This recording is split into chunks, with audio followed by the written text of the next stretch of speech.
Здорово, танкисты! Всем привет! С вами Серега, с вами Индомит. И сегодня у нас очередной обзор танков нашей любимой игры World of Tanks. Сегодня у нас на обзоре советский тяжелый танк 8-го левела.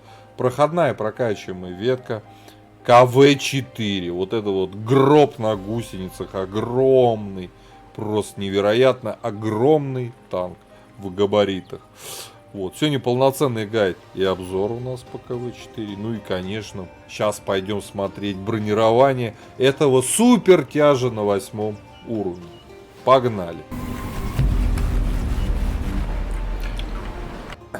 Да-да, вы не ошиблись, супер тяжем, потому что КВ-4 является реально супер тяжем на 8 уровне. Давайте смотреть. НЛД у нас двухсоставной, нижняя часть и чуть выше, еще центральная часть, переход между НЛД и ВЛД. Нижняя часть у нас 160 миллиметров, в приведенке до где-то 230, нифига себе НЛД 230. Вот это НЛД у нас 160 миллиметров и в приведенке уже 178-176. Ну, что это для супертяжа? Фигня какая-то. Согласен. Центральная часть 203, 300, вот самый край ВЛД. ВЛД у нас под хорошим рикошетным углом. И поэтому в приведенке, сейчас выставим, вот, выдает у нас до 250 миллиметров. Нифига себе. Подбашенная рубка у нас 180 миллиметров, в приведенке 196. Тоже достаточно крепко. По корпусу, в принципе, центральная часть вот сюда ближе к НЛД крепкая, само ВЛД, точнее, извиняюсь. ВЛД супер крепкая. Нижняя часть, ну, подбашенная рубка и НЛД не такое. По башне. Маска орудия 220, 223, 220, 227. Ну, такое, что. 220, здесь 297, 220. Ну, блин. Не самая это на самом деле лучшая броня. Щеки 220, 238, 313 снизу, 220 здесь прямые части. Вот эти, понятно, там 1500, да, и никто с вам стрелять не будет. Ну и обманка, замануха. Это верхняя башня с доп-пушкой. Многие по привычке привыкли, что все лючки на башне пробиваются, но это не про КВ-4. 221. Здесь вообще невероятные 350. И, соответственно, кто путается в бронировании танков, начинает сюда ему стрелять, а здесь у нас не самая мягкая броня, честно говоря. От борта что у нас? От борта у нас 150 миллиметров. Представляете себе? 150! Как вы думаете, как он танкует от борта? Да, это чуть ли не первое место на 8-м левеле для танкования от борта. Можно невероятно как перекручивать танк, и он все равно будет танковать.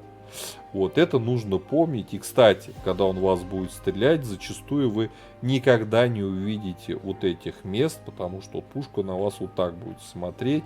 И если он прям пушечку будет показывать из-за угла, хрен вы его в борт пробьете. Ну и, соответственно, надо его бить, естественно, уже при танковании от борта. Вот, в маску орудия, в щеку. Да и можно и вверх даже засадить. Ну вот в эти места куда-то. Но никак ни случаем не в борт. Не пробьете. Вот такое вот бронирование.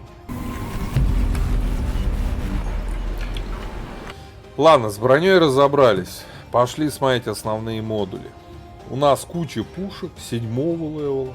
Да, с бронепробитием 160 на основном.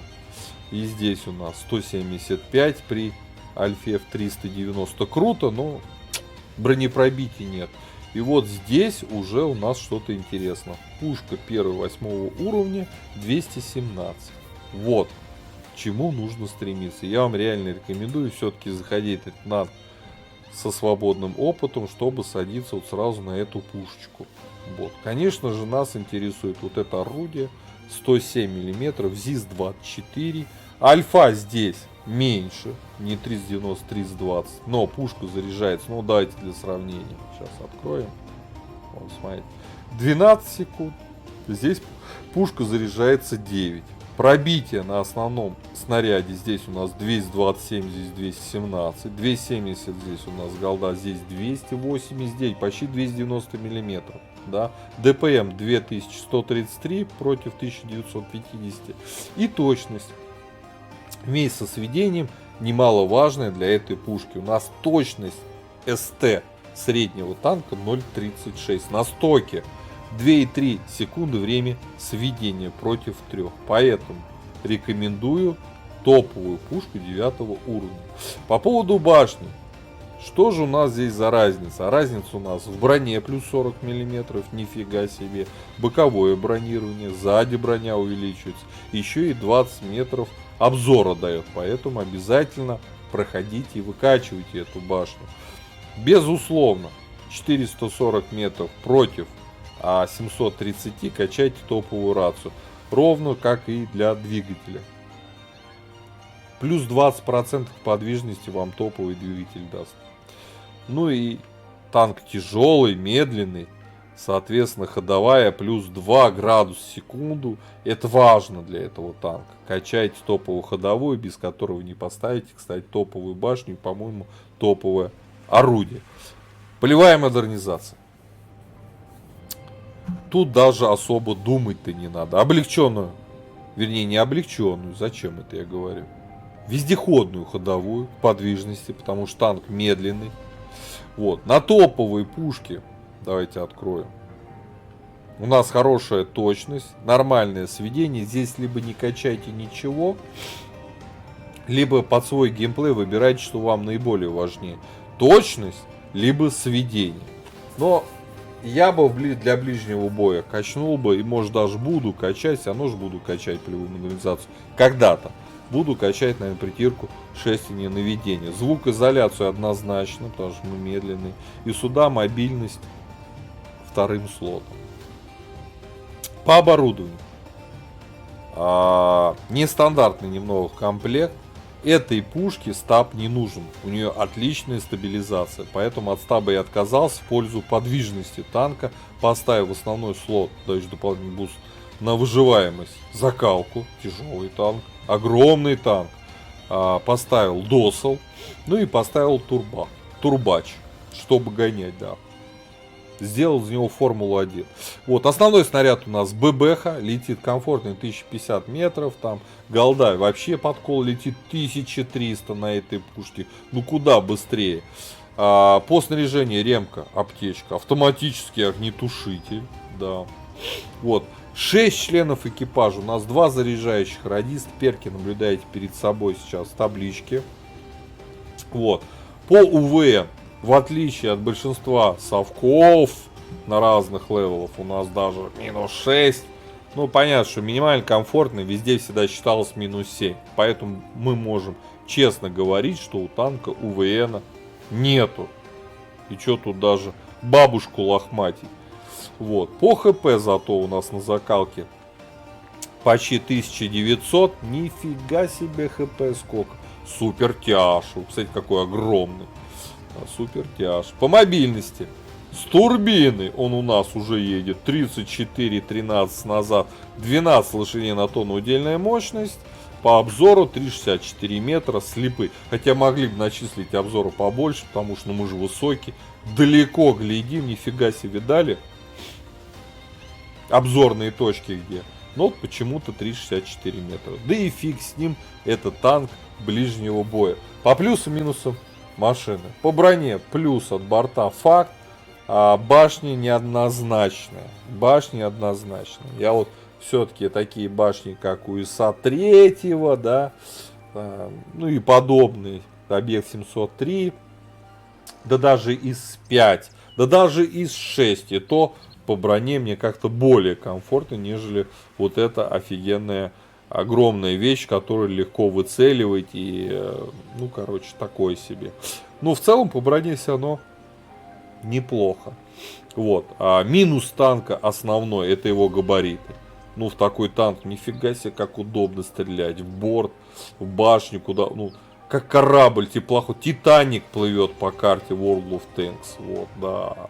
Габариты это его жирный минус, подвижность жирный минус. Вот, по обзору жирный минус нету. Ну нету. Соответственно, в чем у нас плюсы? Это живучесть, количество хп. Это более-менее броня. И по пушке. Хорошее пробитие. Хорошая точность, да. Точность у нас невероятная. Вот, комфортное сведение. УВН только как бы подводит. Скорость полета снаряда. Все супер. Немножко подводит УВН. Но это все-таки танк про упор. И имея более-менее комфортное сведение и точность, можно выцеливать прям ослабленные места в броне противника. Ладно, все это полемика. Предлагаю уже поехать на нашем супертяже, на КВ-4 в бой. Посмотрим, как он играется. Погнали. Итак, у нас Вестфилд. Вот. Попали мы на нашем КВ-4. Кстати, обзор боем, да, тяжелый. Советский танк 8-го левела. КВ-4. Вот такая вот штука. С пулеметным гнездом наверху. Ну, это даже не пулемет, а какая-то мини-пушка, да. Проходная прокачиваемая ветка. Все, сейчас поедем десятку убивать. Включаем голду. Ну, я так шучу. Ага. Поедем убивать. Сейчас проверяйте, как мы их убивать будем. Да, у них 705 Яга. Слава богу, арты нет. Вот такие мы быстрые. У них, кстати, 2 БЗ. Если наши сейчас не законтрят их БЗ, мы поедем в ангар от того, что получим в борт. Просто у нас подвижность, сами видите, какая. Вот. И мы поедем в ангар. Кот собрался, мое место. Все. Ага. Так, БЗшки законтрили. Хорошо. Это уже хорошо.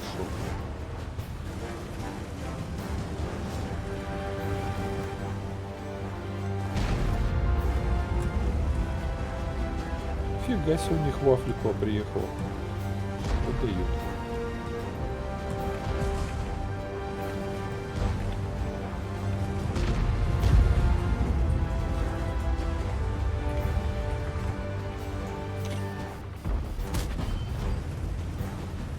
Че я на КБ-4? Ой, я к ПЗ едет, босс едет. Да, с боссом нам по броне не тягаться.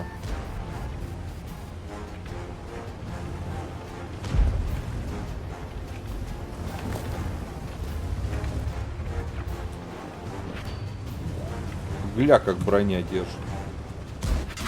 Тихо, тихо, тихо.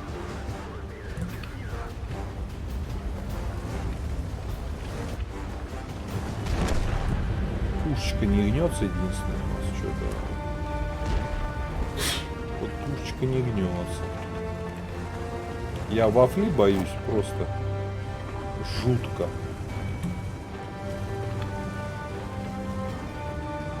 О, Яга поехал. Босс поехал. Я его особо-то и не пробиваю, босса. Да, Эмилька стала от башки. Хоть бы что. Да.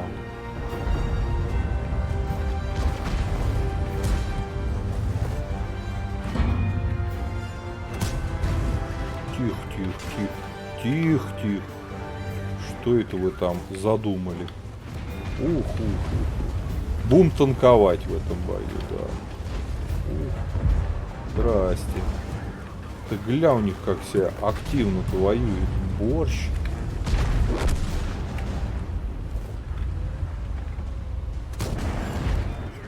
Ты что задумал? Ух ты, Яга лезет.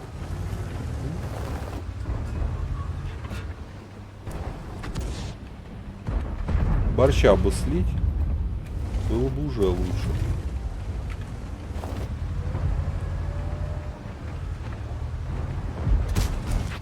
Тихо, тихо, тихо. Тихо. босс приехал. Этот меня пробивает. Пробитие.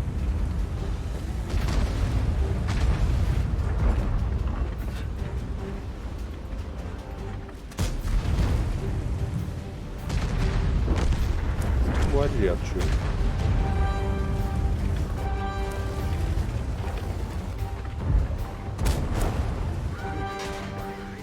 Гусеницу мне повредили на вафельке.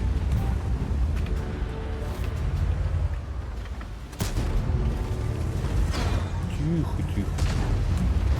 Вы что там удумали? Тихо. Без этого безобразничает. Твоя мать.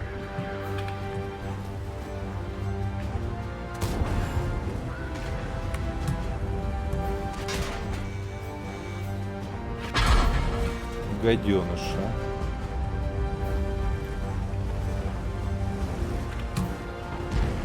Надо вниз падать.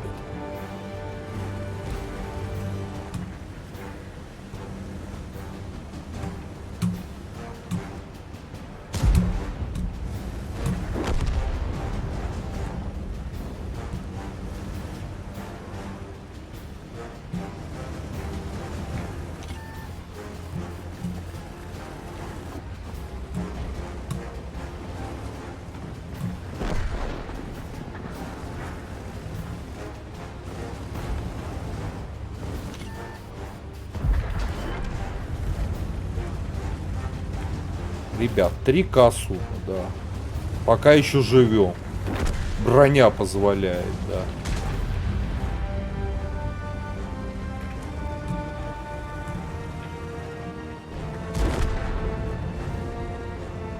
Вот, насветили. Мы светляком в этом бою подрабатываем. Вот. Босс.